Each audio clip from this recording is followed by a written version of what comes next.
Well, if you're joining us for the first time today, we've been in this series, Ugly Christmas. See, like our sweaters, maybe there's times in our lives where our actions, our words, our thoughts, or even our expectations can be ugly, right? They don't go the way we thought. What we realize through the Christmas story and God's purpose in Jesus being born is that when things are ugly, when things get messy and things get hard, God doesn't run away.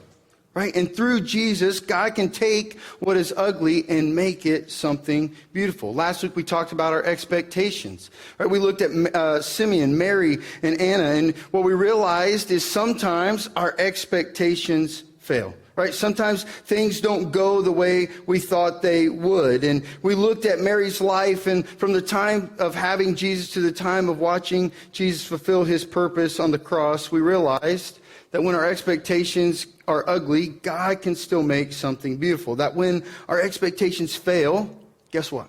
God doesn't.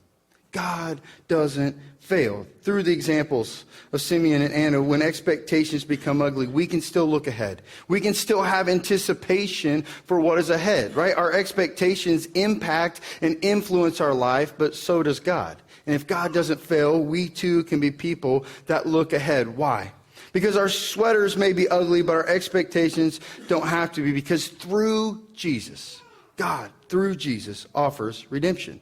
He offers redemption for you and I. And we're going to talk about that again this week. So last week we talked about expectations. This week we're going to talk about actions, right? We're going to talk about ugly actions. We're going to, you just heard the Christmas story from our kids, and I love the Christmas story. I love it. Why? Because it tells you the whole picture, right? It shows you that things maybe weren't just this perfect scenario, but we see yet God's plan evolving in us. See, and I hope I don't offend anybody, the Christmas story in the Bible is not like a Hallmark movie.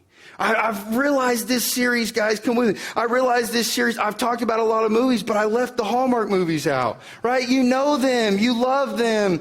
And I'm just going to be honest this morning, unlike a Hallmark movie, the Christmas story shares the whole picture, right? What do I mean by that? Listen. Jennifer and I will watch Hallmark movies. We get it. A lot of times it's because there's something on the TV where we're doing something else, but it's Christmas themed and it's nice. But in Hallmark movies, you often find the perfect town, the perfect people, the perfect storyline, and everything's just perfect, right? It just, you know how it ends. You know how it's going to go. Things are just perfect. And I saw on a radio station, or I heard on the radio station this week, they did a Hallmark or Not. And when they did the titles, I began to realize, oh man, some of the Hallmark movies nowadays, like, woo, that's why we give them their own network. But I'm going to do this game with us today, and I'm going to throw up a slide here in a minute. I'm going to read the title, and you give me a thumbs up or a raise a hand if you think it's a Hallmark or not. The first one is One Royal Holiday. Some of you are like, I watched it yesterday. It was beautiful. It was good. Listen, if it's got royal, knights, prince, castle, it's going to be a Hallmark, okay? You know, I started out easy on that one, okay? It's a Hallmark, all right? What's the next one? The most colorful time of the year. What are we thinking? Thumbs up, thumbs down. Which one are we thinking? All right, let me tell you what this one's about, and then you can revote. A guy was in a beautiful town. Snow was everywhere.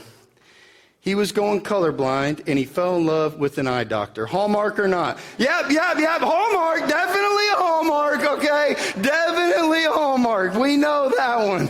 Again, all right? Again. What about the next one? Sleigh bells and second chances. Up or down? It's not a Hallmark. There is no second chances. They get it right the first time, all right? Everything's perfect.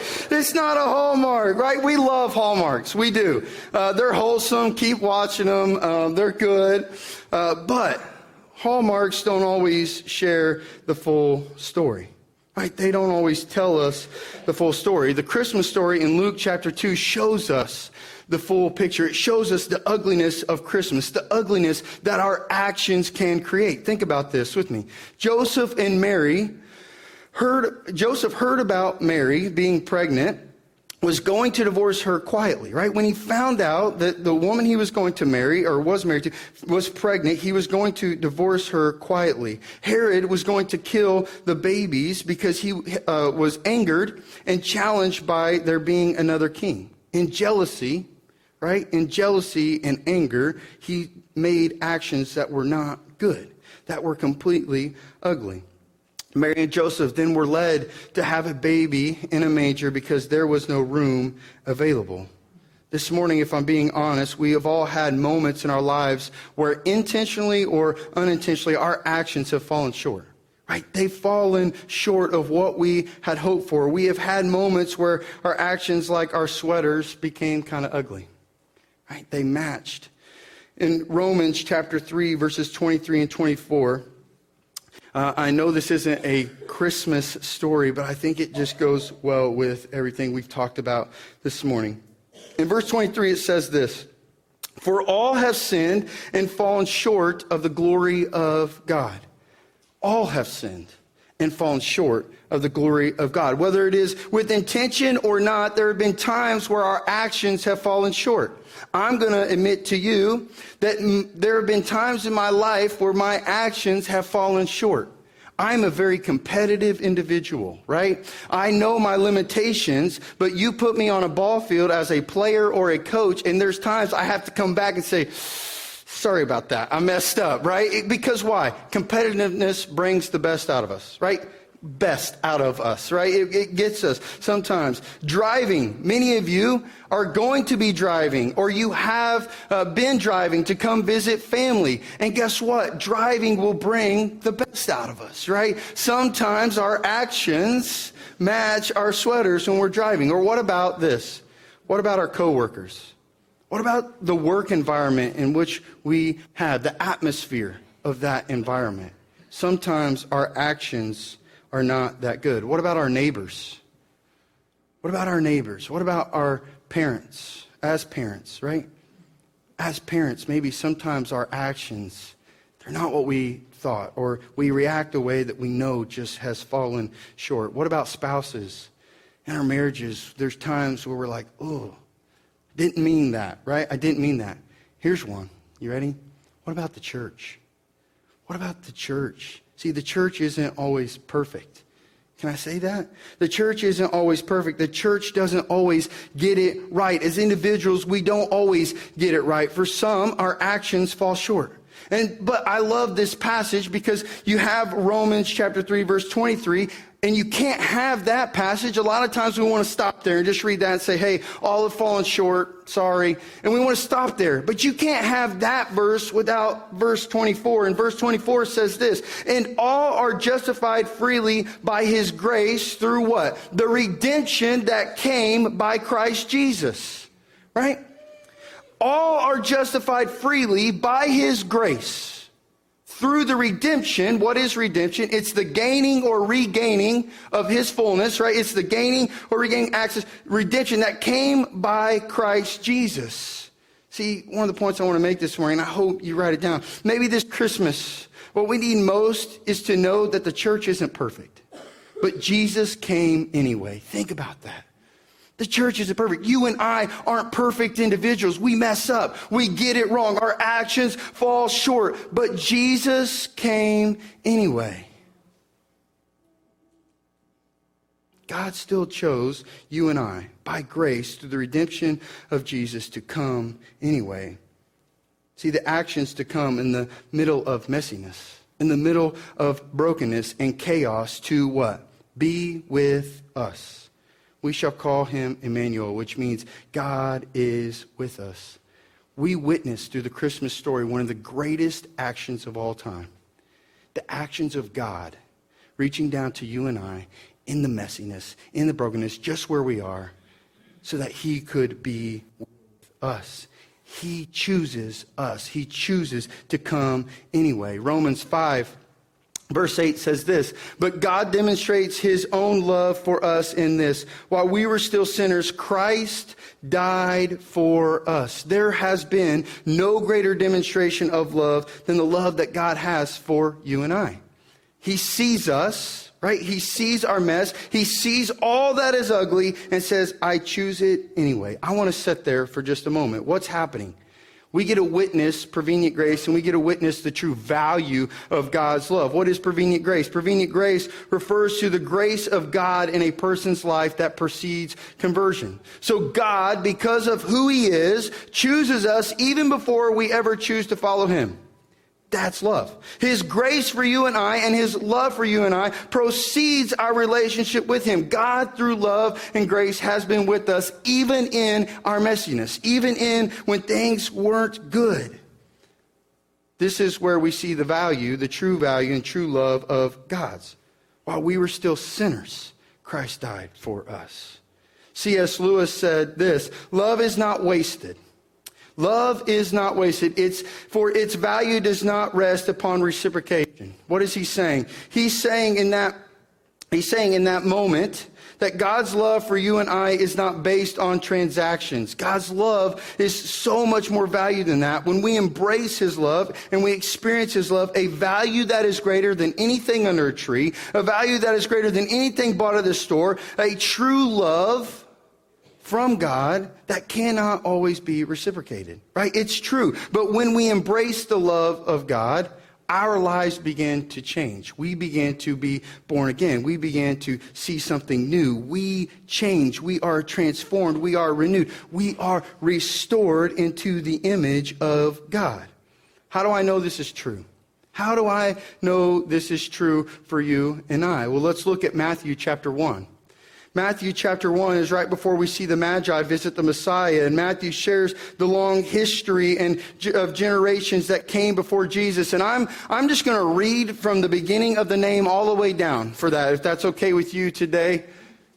No, I'm not going to read all the way down. Here's why. I'm going to be honest with you. I can't pronounce the names anyway. All right. I can't do it. When I read through the names, I was like, man, one, I can't spell it. Two, I can't pronounce it. And I'm thankful that we have different names today, okay? I'm sure they were important. But no, I want to highlight a few people. I'm not going to read it all.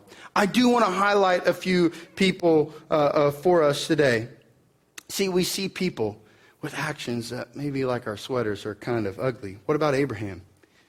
We see Abraham at the very beginning. And we're going to talk a little bit about him later when we see him in the New Testament. Matthew brings attention to him. But he was set apart. Abraham was set apart. Or what about Jacob, who was the son of Isaac, who tricked his father in receiving his brother's inheritance, right? It wasn't supposed to be his, but it was his brother's, and yet he tricked him and took what was not his. What about Rahab? Rahab was a prostitute who helped two spies sent by Joshua to gather information so their king could attack Jericho. Or maybe Ruth, who was a widow, and she remained one. And in that day, that was a big deal. Like in that day, that was huge. What about David? Before he was a king, it is important to mention that he was overlooked. Right? When you read David's story, you see them looking at all his brothers first. And they were like, oh yeah, there's this one guy, he's out, in the field, you might be interested. And so they see him. And then you see David as he's anticipating becoming king in his life, and you see his story unravel. You see David look at another man's wife, send the husband to the front lines of battle so that he could take her to be his own. What about in verse 12 of Matthew chapter 1? Where it says, after the exile to Babylon, right? It says, after the exile to Babylon. Here's where it gets interesting for me. Here's why Matthew 1 is important. I know it's something we oftentimes skip over, but we can't talk about Christmas this morning and not highlight Matthew chapter 1.